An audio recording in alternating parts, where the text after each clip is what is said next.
आपके सामने पेश करनी है और वो ये है कि आज 31 दिसंबर है, 2022 अब जाने वाला है, कल 2023 आएगा। 1 जनवरी है, नए साल का जश्न और नए साल की एक तकरीब हमारे और आपके दरमियान आ चुकी है। 1 जनवरी को हैप्पी न्यू ईयर के नाम से लोग एक दूसरे को मुबारकबादी पेश कर रहे हैं, एक दूसरे को मुबारकबाद देंगे। और ख़ास तौर से आज की जो रात होगी 11:59 से लेकर के 12:01 के दरमियान क्या क्या होगा हम और आप जानते हैं। इसके अंदर कैसी फहाशी होगी, इसके अंदर क्या गुनाहों का इर्तिकाब होगा, इसके अंदर किस किस तरह की हरकतें लोग करेंगे हम और आप जानते हैं। फिर रात जब गुजरेगी तो रात के गुजरने के बाद कल दिन होकर के पूरा दिन छुट्टी में हमारा और आपका गुजरेगा। और सिर्फ छुट्टी में सोएगा इंसान नहीं, बल्कि उस दिन को इंसान जो है जश्न और तकरीब के नाम से, सेलिब्रेशन के नाम से जगह जगहों में जाएगा और जगह जगह की पार्टियों में शिरकत करेगा, खुशियां मनाएगा, इसलिए कि आज नया साल है। हमेशा हमें और आपको एक बात सामने रखनी चाहिए कि जब भी गम का मौका हो या खुशी का मौका हो, हमारे और आपकी ख्वाहिशात हैं, हमारी और आपकी जो फिक्रें हैं, ये फिक्रें आज़ाद नहीं है, बल्कि हमारी और आपकी फिक्रें इस्लाम के एतबार से बंधी हुई है। लिहाजा सबसे पहले शरई अहकाम को हमें और आपको सामने रखना चाहिए और इसको समझना चाहिए कि ये साल, नया साल जो आ रहा है, ये खुशी का मौका देगा या गम का मौका देगा। इस दिन को हमें खुशी मनाना चाहिए या गम मनाना चाहिए, जब आप गौर करेंगे और आप अपने दिमाग को लड़ाएंगे तो फिर आपको समझ में आएगा कि ये अनलॉजिकल बात है, ये बिल्कुल अकल से टकरा ही नहीं रही है ये बात। इसलिए कि जब एक साल गुजर करके दूसरा साल आता है, इसका मतलब ये है कि आपकी जिंदगी में से एक साल कम हो गया। अगर आप 60 साल तक इस दुनिया में रह सकते थे तो उस 60 साल में से आपका एक साल कम हो गया, अब आप 59 साल रहेंगे। तो गोया अब ये खुशी मनाने का वक्त नहीं है, बल्कि ये गम मनाने का वक्त है कि हमारी जिंदगी में से एक साल कम हो गया। और आप किसी के पास जाकर उनसे पूछेंगे कि आपके पास तो कल तक 50,000 रुपए थे, उसमें से 10,000 रुपये आज खत्म हो गया, आपको खुशी है कि गम है? वो यही कहेगा कि गम तो बहुत है कि 50 था तो 50 के बजाय 60 होता, 40 कैसे हो गया? 50 के बजाय 60 होता, 40 कैसे हो गया? इसका गम है। हमारी जिंदगी का भी यही हाल है कि हर एक साल हमारा, बल्कि हर एक मिनट, हर एक घंटा हमारा कम होता जा रहा है हमारी जिंदगी से। अल्लाह तबारक व तआला ने जो हमें ये दुनिया दिया था, ऑफर किया था, और इस ऑफर को हमने तस्लीम नहीं किया अल्लाह के अहकामात पर अमल करते हुए, उसके अंदर से कम होता जा रहा है। लिहाजा हमें और आपको गम मनाने का वक्त है कि 2022 जा चुका है, 2021 आ रहा है। इस 2021 के अंदर कितने लोग होंगे जिनके मौत का फैसला कर दिया गया होगा? 2022 की रात के अंदर, 2023 की रात में जब ये गुजरने वाली रात होगी, इसके अंदर कितने लोग होंगे जिनके मौत का फैसला हो चुका हो? और हमें और आपको पता नहीं है कि हमारे पास मौत कब आ जाए। हमेशा मौत का फरिश्ता हमारे सामने खड़ा हुआ है, कब रूह वो निकाल ले। क्या उस वक्त हम वो खुशी मनाएंगे?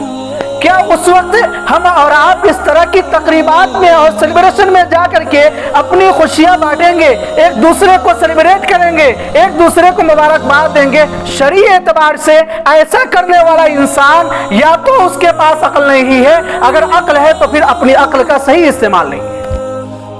गोया अगर सीधे साधे अल्फाज में कहा जाए तो शरीयत की नजर में ऐसे शख्स को पागल कहा जाएगा। गोया इसकी अकल माऊफ हो चुकी है, अकल कमजोर पड़ चुकी है, अकल खत्म हो चुकी है। अल्लाह ने अकल तो इसलिए दिया था कि ताकि ये सही और गलत के दरमियान फर्क कर सके, तमीज कर सके, लेकिन इसने तो सही और गलत के दरमियान तमीज करना ही छोड़ दिया। नए साल का जो आगाज है, हम और आप जानते हैं कि पिछले हफ्ते आपके सामने बात आई थी कि 25 दिसंबर को हमारे ईसाइयों का ये एक अकीदा है, उनका कंसेप्ट है कि अल्लाह तबारक व तआला ने हजरत ईसा अलैहिस्सलाम को बेटे के रूप में इस धरती पर लाया था। गोया इस धरती पर मेरी क्रिसमस यानी हजरत ईसा अलैहिस्सलाम खुदा का बेटा पैदा हुआ, इसलिए इस दिन को खुशी मनाना चाहिए। फिर उसकी शरीयत की रोशनी में आपके सामने बात आई थी, मेरी क्रिसमस कहना कैसा है। वही जश्न चला आता है और 25 दिसंबर को वो जश्न का खुमार बाकी रहता है, और फिर जैसे नया साल शुरू होता है फिर वो सारी तकरीब और सारा जश्न और सारा त्यौहार हमारे सामने आ जाता है। गौर किया जाए कि इसका बैकग्राउंड क्या है, इसका पस मंजर क्या है, ये आया कहां से है। जब हम और आप हिस्ट्री में देखते हैं, तारीख में देखते हैं, तो पता ये चलता है कि खास तौर से ये जो न्यू ईयर की जो नाइट और उसकी जो रात है, इसकी तकरीब 19वीं सदी ईस्वी में इस तकरीब को अंजाम दिया गया था। रॉयल नेवी मनचले नौजवानों ने, उस जमाने में वो लोग दरियाई सफर किया करते थे, कश्तियों पर सफर किया करते थे, और उनका सफर बड़ा दराज और बड़ा लंबा हुआ करता था, जिसकी वजह से वो बेचैनी के और इसी तरीके से बोरियत के वो शिकार हो जाते थे।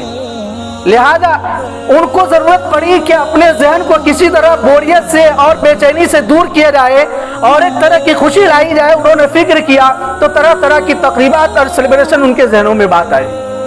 इसलिए कभी किसी की सालगिरह मनाना उन्होंने शुरू किया, कभी अपने बच्चों के सालगिरह मनाना उन्होंने शुरू किया, और तरह तरह की सालगिरह मना करके वो खुशियां मनाते रहे। लेकिन उनका जहन उतना साफ नहीं हो पाया, बेचैनी लगी रही, बोरियत लगी रही, इसलिए कि एक ही जगह पर जब इंसान बहुत ज्यादा रहता है तो फिर इंसान बोरियत का शिकार हो ही जाता है। इत्तेफाक से उसी दौरान दिसंबर का महीना खत्म होने वाला था, लिहाजा उनके जहनों में यह बात बैठ गई कि क्यों ना नए साल का हम आगाज करें। लिहाजा उन्होंने सारे जो उस कश्ती में सवार थे सबको जमा किया, और जमा करने के बाद वहाँ जो है तरह तरह की फहाशी की और उरियानियत की, नाच गानों की, बैंड बाजों की, हर तरह से वहाँ फिक्रें हुई और हर तरह की तैयारियां शुरू हुई। और ख़ास तौर से जब 31 दिसंबर ख़त्म हो करके जो है 12 बजे 11:59 के हुआ, और 12 बजा एक दूसरे को मुबारकबादी देना उन्होंने शुरू किया, और एक दूसरे को मुबारकबादी देने के साथ साथ हर तरह की उरियानियत, हर तरह के गुनाहों के काम, फहाशी, इख्तिलाती नाच गाने उनके दरमियान आ गए। हर एक तरह की उनके दरमियान, उनके ज़हनों में जो खुशी की बातें हो सकती थी उन्होंने करना शुरू किया, और वही उसी का ईजाद होता चला आया, और आज तक इस दुनिया के अंदर मनाया जा रहा है, किया जा रहा है और करते जा रहे हैं लोग। लेकिन इसमें हम सबसे बड़े अफसोस की बात यह है कि आज इसके अंदर हमारा नौजवान ज्यादा मुलविस है। आपके सामने हमने बात रखी कि इंसान की जिंदगी बड़ी मुद्दत की नहीं है, बल्कि मुख्तसर मुद्दत की है। इंसान की जिंदगी बड़ी मुख्तसर है, इंसान की जिंदगी लंबी नहीं है। लिहाजा इस दिन को शरीय एतबार से हमें ये फिक्र करना चाहिए और ये गम करना चाहिए कि पिछले साल का जो हमारा साल गुजरा है, पिछले साल की जो हमारी जिंदगी गुजरी है, इसके अंदर बहुत सारे अय्याम और बहुत सारे दिन ऐसे थे जिसमें हमने गलत काम किए हैं। इसके अंदर बहुत सारे अय्याम ऐसे थे जिसके अंदर हमने अपने पड़ोसियों के हुकूक नहीं अदा किए हैं, अपने माँ बाप के हुकूक अदा नहीं किए हैं, अल्लाह तबारक व तआला के हुकूक अदा नहीं किए हैं। लिहाजा उन तमाम को जो नेकियां हमने, जो गलत काम हमने की है, इस दिन को हम और आपको ये करना चाहिए कि इस दिन वो सारे के सारे उन सारे कामों से तौबा करके आगे के लिए अच्छे काम की हमें कोशिश और आगे के लिए अच्छे काम की करने की तौफीक अल्लाह से मांगनी चाहिए। और जो पिछले साल में हमने अच्छे काम किए हैं उस पर अल्लाह तबारक व तआला का शुक्र अदा करना चाहिए, और मजीद अल्लाह तबारक व तआला से दुआ करना चाहिए कि अल्लाह हमारे अगले साल को मजीद इसके अंदर नेकी करने की, अल्लाह की इताअत करने की, अल्लाह की इबादत करने की, अल्लाह के रसूल सल्लल्लाहु अलैहि वसल्लम की तालीमात के मुताबिक अपनी जिंदगी को गुजारने की अल्लाह तबारक व तआला से तौफीक मांगना चाहिए। लिहाजा नए साल का और इस तरह से इसका जश्न मनाना और फिर इसमें हर तरह की बुराइयों को अपने जिंदगी में लाना और तरह तरह की फहाशी में मुब्तला होना और यहाँ से वहाँ जाकर की जिंदगी है, ये दुनियावी महज खेल तमाशा ही है। इसके अंदर इसकी कोई हकीकत नहीं है। इंसान जैसा करेगा वैसा भरेगा।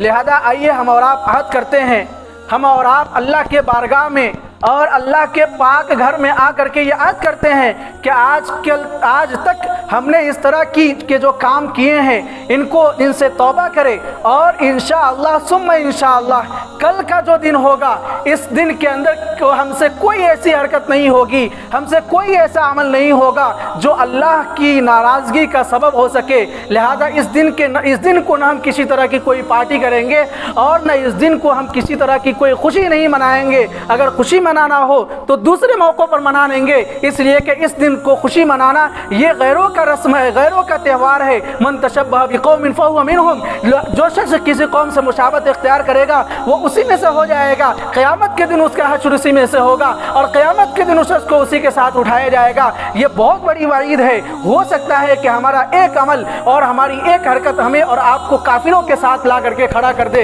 लिहाजा अल्लाह तबारक व तआला से दुआ करे और अहद भी करे कि इंशाअल्लाह आज की रात अगर हमारी गुजरेगी तो या तो अल्लाह की इबादत में, इताअत में गुजरेगी, अगर नहीं गुजरेगी तो फिर अल्लाह की नाफरमानी में नहीं गुजरेगी और इस तरह की गलत हरकतों में नहीं गुजरेगी। बेहतर तरीका ये होगा कि हम सो जाएंगे और कल के दिन जो छुट्टी मनाने का वक्त है अपने अहलो अयाल के साथ हम अपनी इस खुशी को बांटेंगे और उस दिन हम अपना हिसाब करेंगे, एहतसाब करेंगे कि अल्लाह तबारक व तआला हमारी पिछली ज़िंदगी के अंदर गलतियों को माफ़ करके आने वाली ज़िंदगी को हमारे लिए सहूलत बना दे। अल्लाह तबारक व तआला हमें और आपको कहने सुनने से ज़्यादा अमल की